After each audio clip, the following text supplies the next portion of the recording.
Biographical Bytes from Bala, Laurel Hill West Stories, number 24 for mid-August 2023. The First Gentleman of Philadelphia, Henry Plumer McIlhenny.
Welcome to the 24th episode of Biographical Bytes from Bala, Laurel Hill West Stories. It's an active and historic cemetery in Bala-Kidwood, Pennsylvania. I am Joe Lex, retired professor of emergency medicine from Temple University, volunteer tour guide and volunteer podcaster. Laurel Hill West opened in 1869 across the river from its sister cemetery, Laurel Hill East in Philadelphia. It's more than twice as big as Laurel Hill East, and it has a totally different feel and a strikingly different population. And like Laurel Hill East, it is open 365 days a year, now from 7 a.m. till 7 p.m. There's plenty of parking at the business office just off Belmont Avenue or at the conservatory and bell tower. If you enter from Belmont, follow the road past the second gate with the white line in the middle. Another possibility, just come on in while you're walking the Kenwood Heritage Trail. Your best bet for public transportation is to take the R6 to Manayunk or a bus to the Wissahickon Transportation Center on Ridge Avenue. Then cross the Schuylkill River. You will be leaving Philadelphia proper. You will be going into a different county, Montgomery County. Use the Pencoid pedestrian bridge, then walk up Writers Ferry Road to the entrance across from the Pet Cemetery. This 24th episode of Biographical Bytes from Bala is for mid-August 2023. Henry Plumer McIlhenny was a Harvard graduate, a Navy veteran, and an art collector extraordinaire. At one time, he owned the most property of any individual in Ireland. His parties in his mansion on Rittenhouse Square were legendary, and his friends were among the A-list of his time. Fellow historian and Laurel Hill tour guide Thomas Keels has studied Henry extensively, and he wants to share with you what he has found. It is a fascinating journey.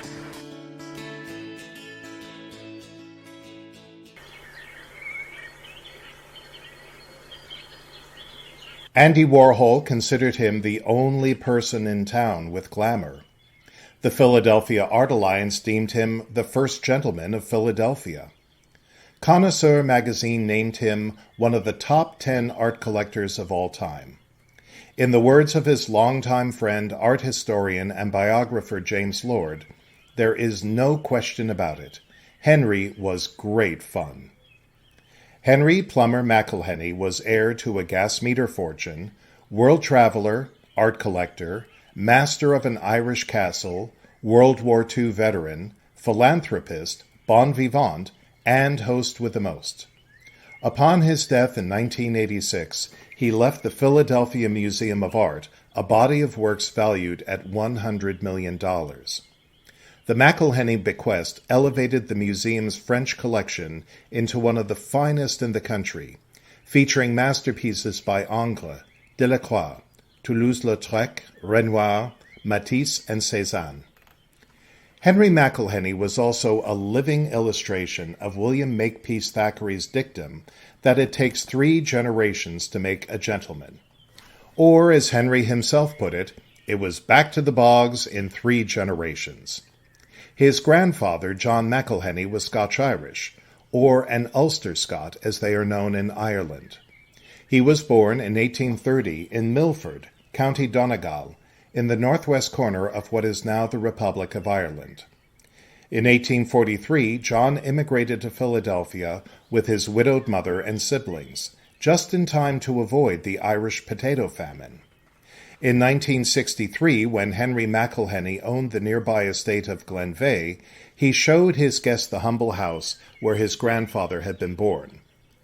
Thank God he left when he was 14, he informed them. If he'd stayed on and died, well, my dear, no gas meter, no Henry, and no Glenveagh. What a loss to civilization. Once in Philadelphia, John McIlhenny married another Scotch-Irish immigrant, Berenice Bell, in 1855.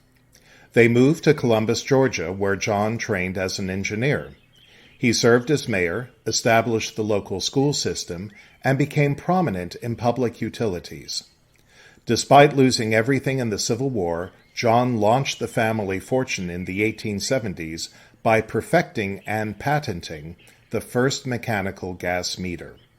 This was at a time when most homes in American cities used gas for lighting and cooking. John returned to Philadelphia and established the firm of Helm and McIlhenny, which had a near monopoly on the production and sale of gas meters for decades.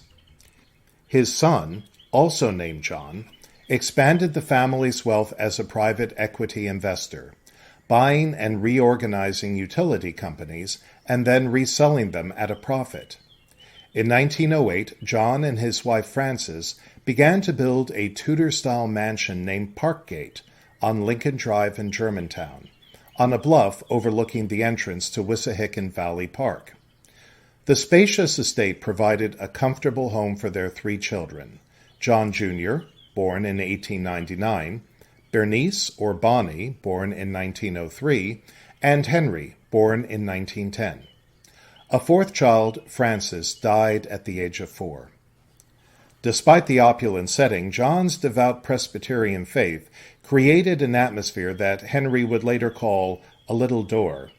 The children attended church every Sunday, and there were no music, card games, or newspapers allowed on the Sabbath. Parkgate did include one indulgence for John Sr., a private gallery to display his growing art collection. John's collecting mania, which he would share with his wife and 2 of his 3 children, began in 1908 when he acquired a group of Oriental rugs to cover the floors of Parkgate. Before long, the carpets were joined by antique English furniture, Georgian Irish silver, and paintings that included an oil sketch by John Constable and the zither players by Thomas Akins. At the time of his death in 1924, John D. McIlhenny was president of the Pennsylvania Museum and School of Industrial Art. He was responsible for hiring Fisk Kimball, the legendary director who would transform the antiquated institution into the modern-day Philadelphia Museum of Art. John's wife Frances was one of the first women to serve on the museum's board, a position she would hold until her death in 1943. Henry P. McIlhenny attended Episcopal Academy and the Milton Academy in Boston before matriculating at Harvard University. There he belonged to socially elite organizations like the Signet Society, the Hasty Pudding Club, and Delta Kappa Epsilon. Henry graduated Harvard magna cum laude in 1933 and stayed an extra year for graduate work. During this period, Harvard was the center of art education and research in the United States. The first art conservation laboratory in America, the Department of Technical Research, today the Strauss Center for Conservation and Technical Studies, had been founded there in 1928. McIlhenny studied under Paul J. Sachs, director of Harvard's Fogg Art Museum. Sachs developed the first American program of museum curatorship. Many of his students would go on to lead the largest art museums in this country. While still at Harvard, McIlhenny used his generous allowance to begin his own collection with an oil painting, Still Life with Hair, by the 18th century French artist Jean-Séméon Chardin. He also purchased drawings by Corot, Seurat, and Matisse. Henry later said that Paul Sachs taught him not to buy higgledy-piggledy all over the map. He said it's much better to concentrate on one field and develop that. Aware that he could never compete for old masters against ultra-wealthy collectors like Andrew Mellon or J.P. Morgan, Henry decided to focus on more affordable French art of the 19th and early 20th centuries. These works became an even bigger bargain after the Great Depression rocked the global economy. On his first visit to Europe in the summer of 1933, Henry wrote his mother that the desire to collect consumes me with a raging fire. On this trip, he acquired his first Delacroix, a portrait of a young student named Eugène Berny-Douville, Renoir's pen and ink drawing of The Dancing Couple, a study for the dance at Bougival, and a Degas drawing, the ballet master Jules Perrault. He also purchased works by Chirico, Picasso, and Leursat for his sister Bonnie, now the wife of a Philadelphia lawyer named John Winterstein. Under her son's tutelage, Frances McIlhenny also became an ardent admirer of French art. By 1935, with her assistance, Henry had acquired such major works as At the Moulin Rouge by Toulouse-Lautrec, Still Life on Table, The Pineapple by Matisse, Cézanne's portrait of his wife, The Death of Sardanapalus by Delacroix, Mademoiselle Legrand by Renoir, and Interior by Degas. After completing his graduate work at Harvard, Henry returned to live with his mother at Park Gate. In 1934, Fisk Kimball invited Henry to join the Philadelphia Museum of Art as assistant curator of decorative arts. Henry worked closely with Henri Marceau, chief of the Department of Paintings and Sculpture. Together, the two men mounted 3 successful shows on Degas, Daumier, and William Blake. The 1936 Degas retrospective won international praise and still stands as one of the most important examinations of the artist ever undertaken.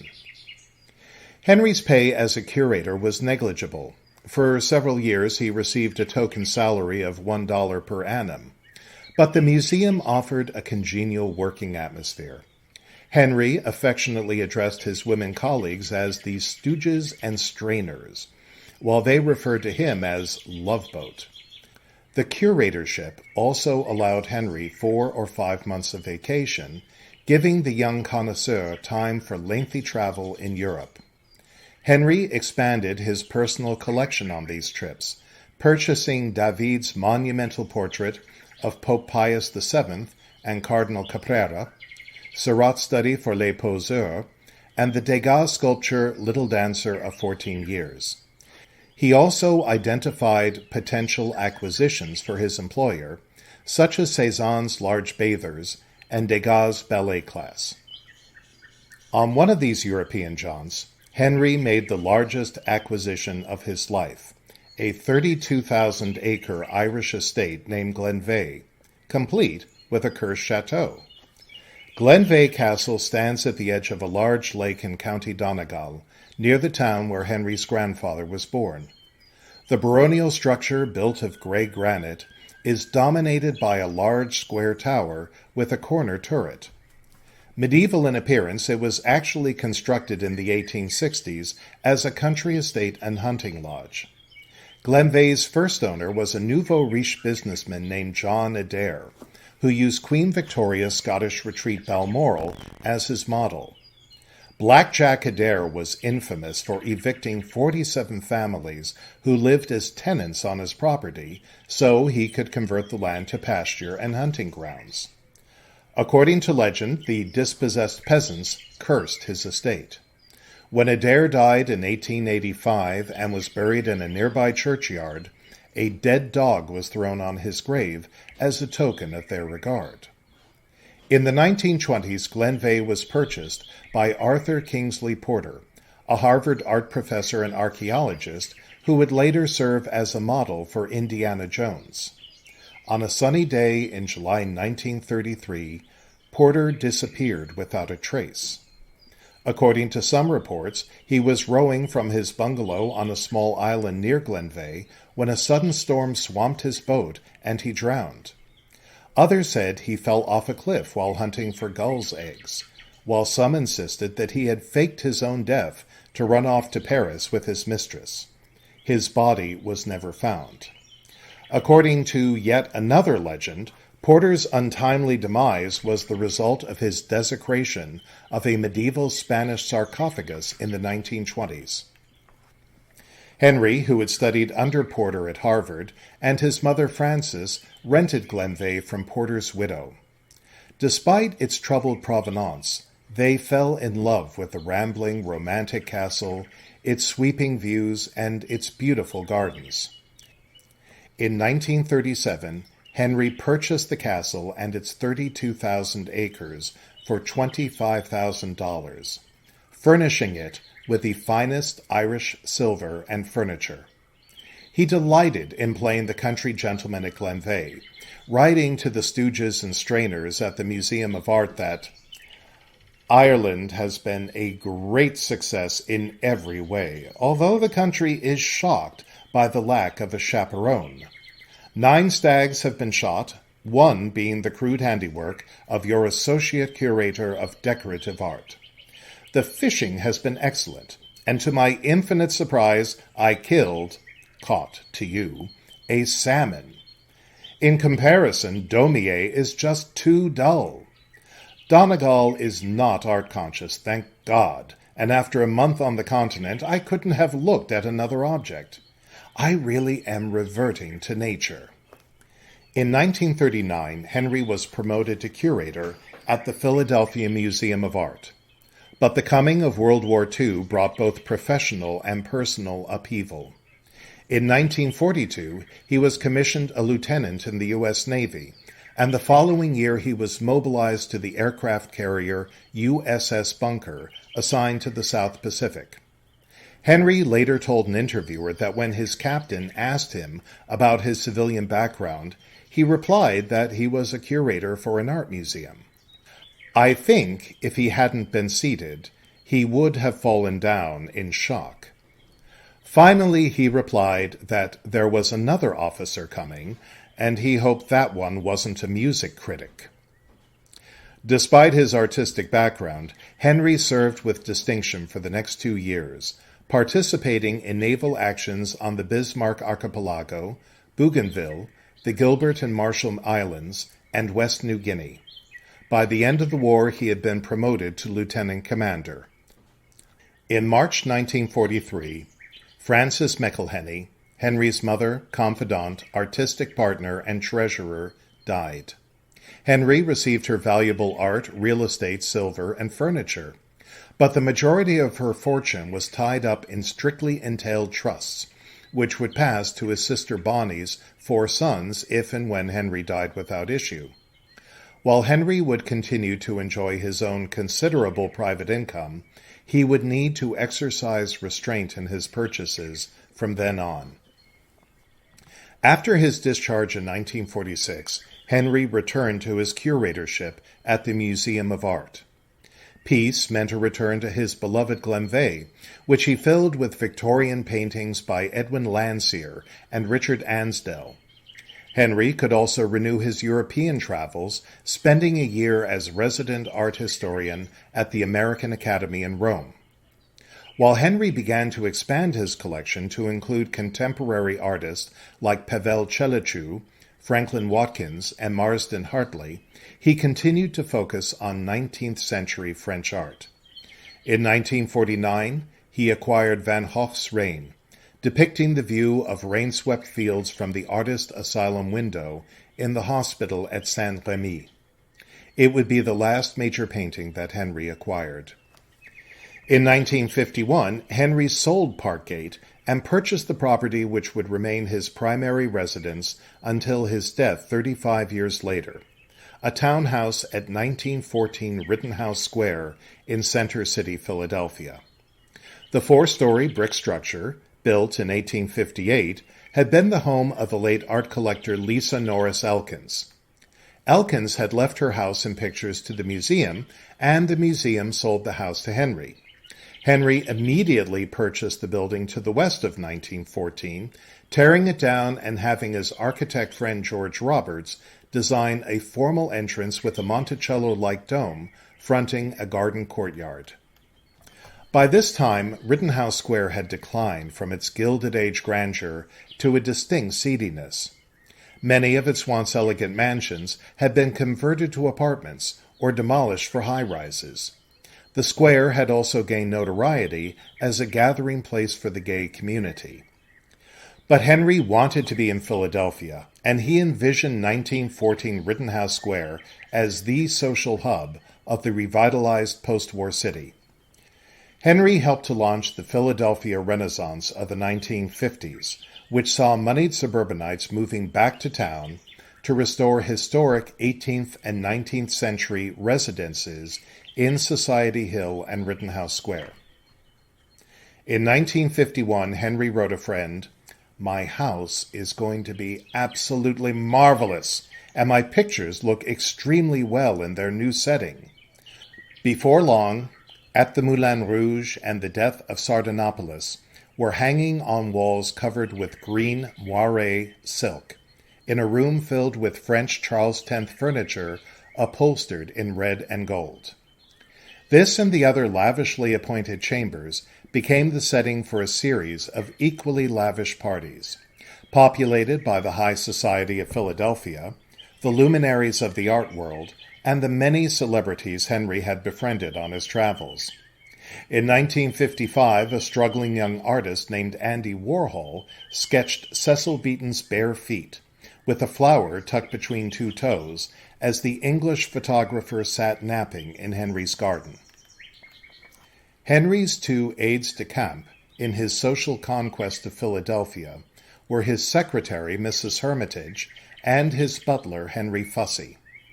Mrs. Hermitage, who coordinated Henry's numerous social affairs, was a middle-aged lady of terse and impeccable efficiency, whose first name was a mystery to all. Fussy was tall, stout, and elderly, with the demeanor and dignity of a senior diplomat. During the day he was always attired in a swallow-tailed morning coat, striped trousers, and a pearl-gray necktie. After dark he was resplendent in full evening dress. Before coming to Henry, he had been the major domo for Edward and Ava Stotesbury at their palatial estate, Whitemarsh Hall. Eventually, the elderly Fussy was superseded by Paddy Gallagher, an Irishman who had come to Glenveagh as a footman at the age of 16 and who would remain Henry's butler until 1986. While 1914 Rittenhouse Square took shape, Henry continued to serve the Philadelphia Museum of Art as its curator of decorative arts. During the 1950s, he organized 3 major exhibitions of early Philadelphia furniture, silver, and china, each one considered to be a landmark show. He also coordinated several important acquisitions. These included a major collection of Pennsylvania Dutch folk art and furniture, and the magnificent suite of Constantine tapestries designed by Peter Paul Rubens as a gift from Louis XIII to Cardinal Barberina. Henry continued to enjoy lengthy vacations, touring the continent or staying at Glenveagh in Ireland.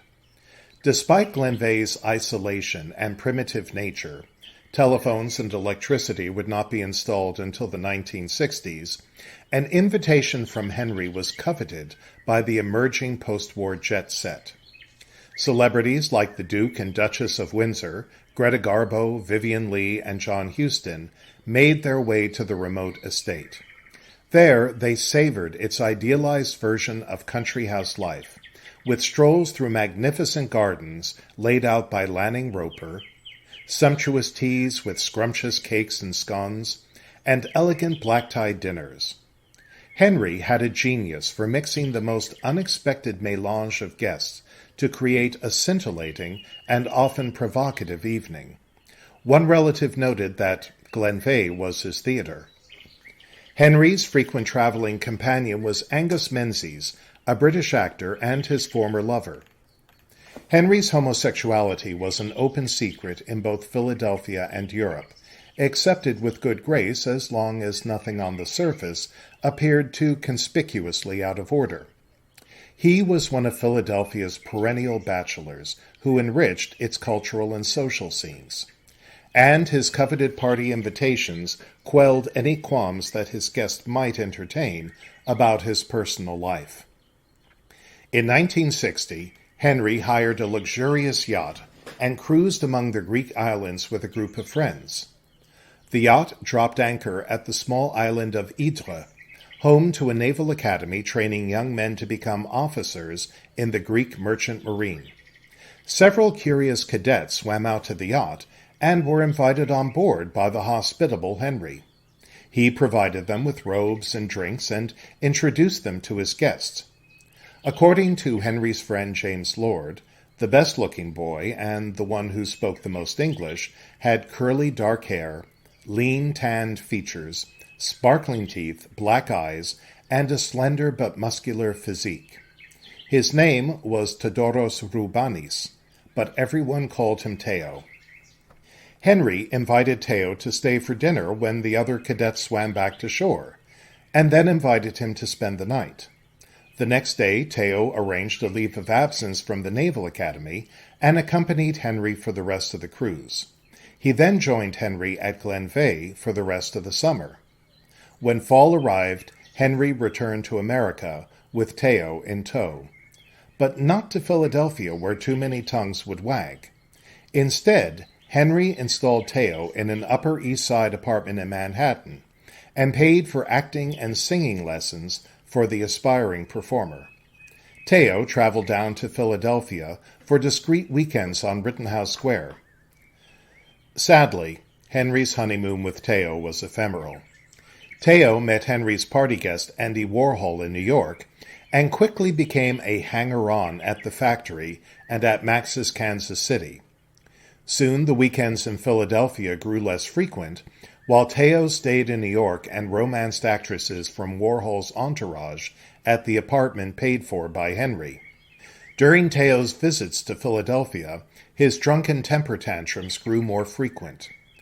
Finally, Henry and Theo called it a day, and Theo returned to Greece for compulsory military training.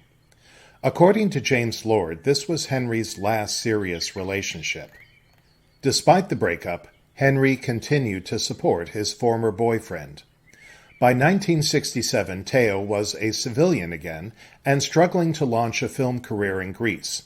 He had only been able to score bit parts in films like Mother Goes Greek and Sex and the Single Sailor.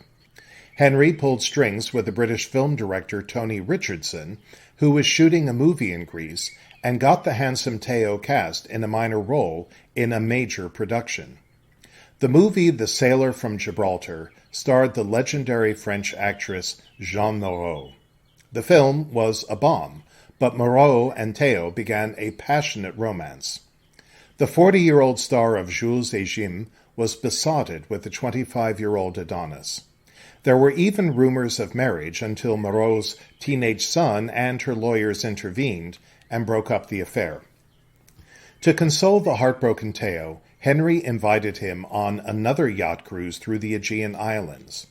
One of his fellow passengers was Lady Sarah Consuela Spencer Churchill, daughter of the 10th Duke of Marlborough and a cousin of Winston Churchill.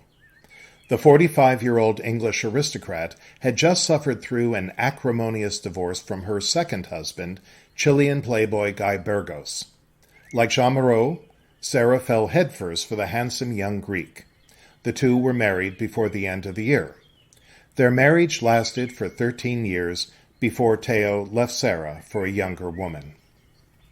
In 1964, Henry McIlhenny retired as curator of decorative arts at the Philadelphia Museum of Art after 30 years of service.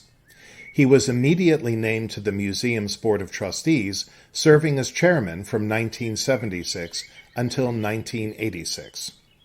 He also joined the boards of the Philadelphia Orchestra and the Metropolitan Opera. By this time, his relatively small but highly selective collection had become world famous, covered by the media with rabid interest.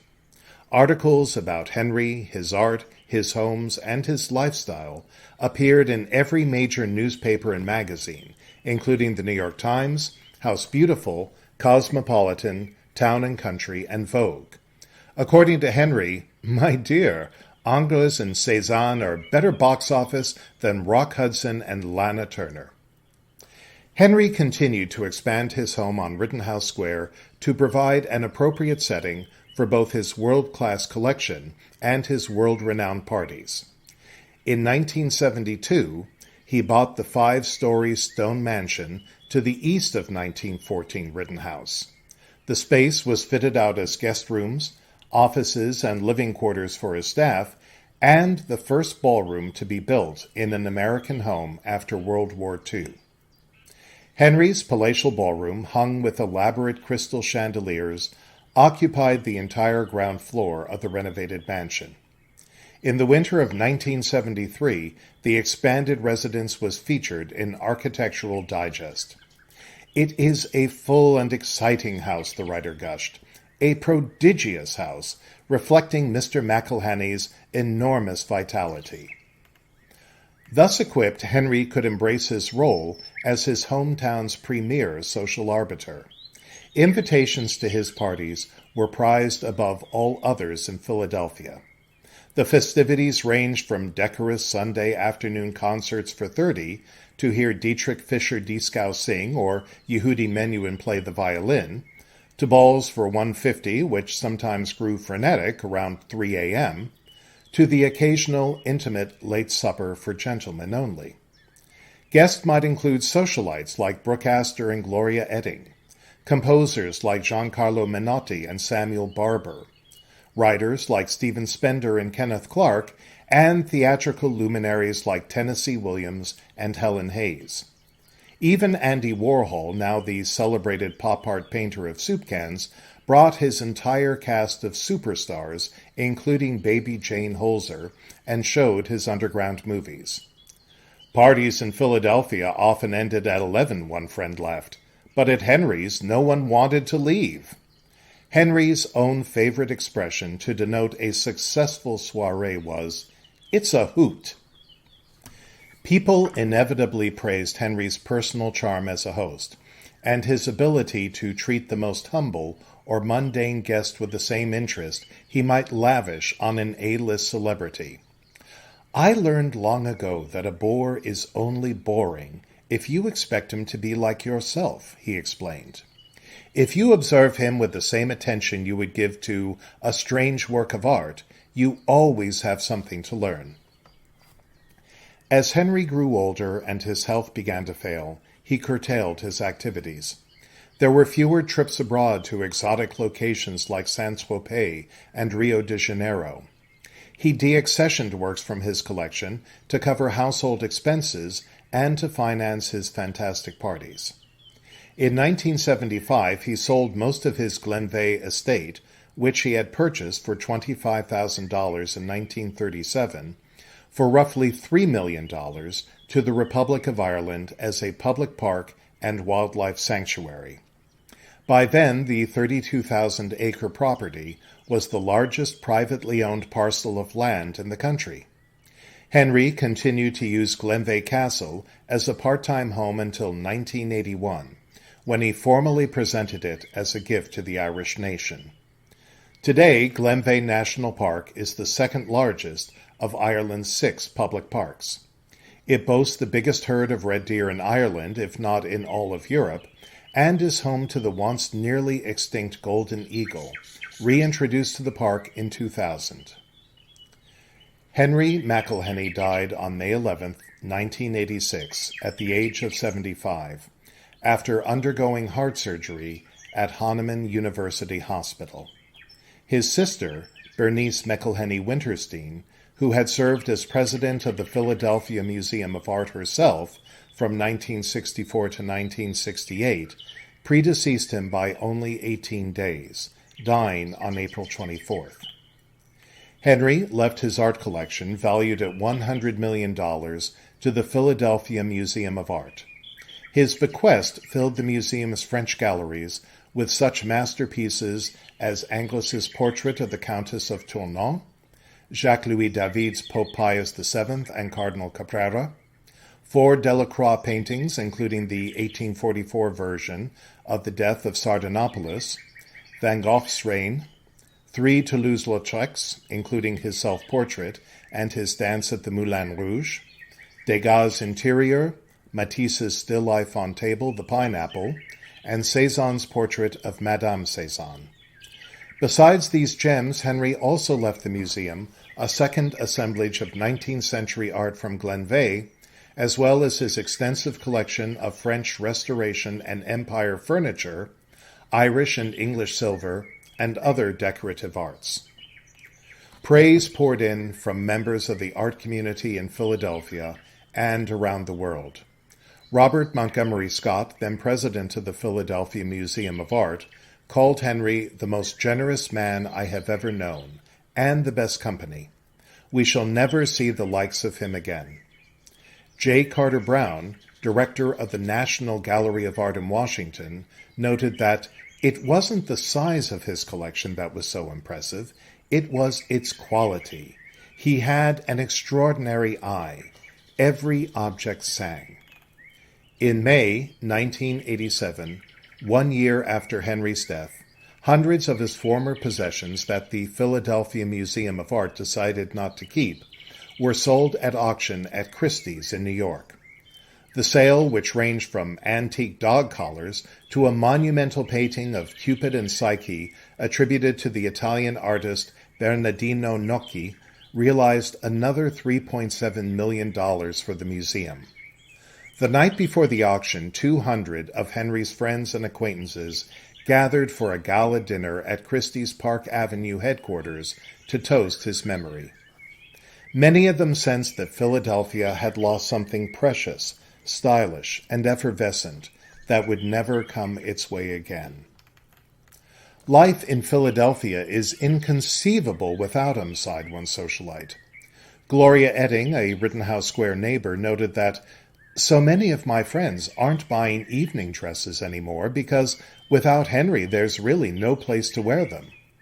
Leonore Annenberg, wife of publisher and philanthropist Walter Annenberg, said Henry brought people to Philadelphia who never ordinarily have come. They say no one is irreplaceable, but Henry was irreplaceable. Surveying the festivities, New York socialite and philanthropist Brooke Astor commented, Henry would just love this. He'd think it was a hoot. Today, many traces of Henry McIlhenny's enchanted world have vanished. His magical parties are fading memories for a steadily shrinking number of elderly socialites. His Irish castle entertains hikers and birdwatchers instead of the international jet set. Parkgate, his family mansion, is an abandoned, defaced ruin on the outskirts of Germantown. Henry's showplace, 1914 Rittenhouse Square, stood empty for nearly 3 decades before it was sold in 2013 to real estate developer Bart Blatstein for $4.2 million. Today, the rebuilt 17,000 square foot urban villa boasts a basement tennis court, a central courtyard with a retractable roof, an infinity pool, and other amenities that Henry never envisioned.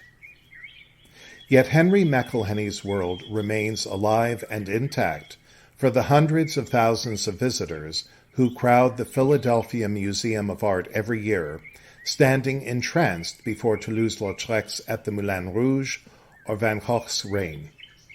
Thanks in no small part to Henry, Philadelphia stands as one of the great centers of French art outside France, with its triple crown of the Museum of Art, the Rodin Museum, and the Barnes Foundation. While their settings may have been dismantled, the jewels that Henry coveted and collected throughout his life are now available to everyone. All of this speaks of a man who, in the words of poet Stephen Spender, counts his prodigious blessings every day, is enormously grateful for them, and lives up to them. Today, Henry Plumer McIlhenny rest in the McIlhenny family lot at Laurel Hill Cemetery West, Woodlawn Section, Lot 5. This is Thomas Keels for All Bones Considered. First, I want to thank Tom Keels for telling us that wonderful story about Henry McIlhenny. If you want to learn more about Henry's sister, Bernice Bonnie Winterstein, check out All Bones Considered number 24 from March of 2021. It's called 4 Women Leaders You Should Know. The September edition of All Bones Considered, Laurel Hill Stories number 54, is called Hey, I Know That Song. William Kirkpatrick was an Irish-born American hymn writer who composed more than 1,000 religious songs, including one that has become a favorite Christmas standard. Septimus Winter wrote hundreds of songs in the 19th century. Many of them are still sung today, especially in school and around fires at camps. Brenda Payton and her R&B group, the Tabulations, had 2 big sellers, Dry Your Eyes and Right on the Tip of My Tongue. And Phoebe Blessington was an up-and-coming singer, tragically killed on her way to a gig just as her career was taking off. Plus, we'll spend a minute or two with Leonard Hub Hubbard, the original bass player for The Roots. I had planned to include musicologists McEdward Leach and Sophie Drinker, but they're going to have to wait for another podcast. Look for this one on September 1st. In Biographical Bytes from Bala, Laurel Hill West Stories episode 25 in mid-September, I will tell you about Glenna Collette Vare, who is considered the female Bobby Jones and was the best woman golfer in the United States from the early 1920s to the mid-1930s. Even if you are not a golfer, you will want to hear about this extraordinary woman who was years ahead of her time. Listen for this one on the 15th of September. I remind you that there are self-guided tours available for both cemeteries. For Laurel Hill East, download the app. For Laurel Hill West, you can find it with your podcasts. It's a walkthrough from the Kinwood Trail entrance to the Pencoid exit, and then there's another one in the opposite direction.